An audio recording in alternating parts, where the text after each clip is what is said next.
Lietuvoje stokoja kas 5 gyventojas. Vien tik Maisto bankas padeda 232 tūkstančiam žmonių. Juk tai yra tiek pat žmonių, kiek gyvena visame Panevėžyje ir visoje Klaipėdoje kartu sudėjus.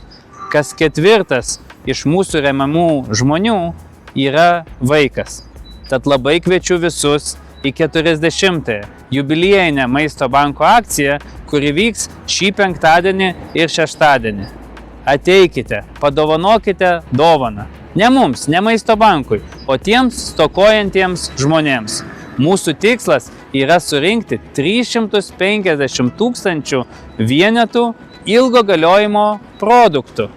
Visi šitie produktai bus skirti alkaniems vaikams, vienišiems senjorams, negalią turintiems žmonėms. Ateikite, padarykite dovaną stokojantiems. Visi kartu mes galime padaryti stebuklą.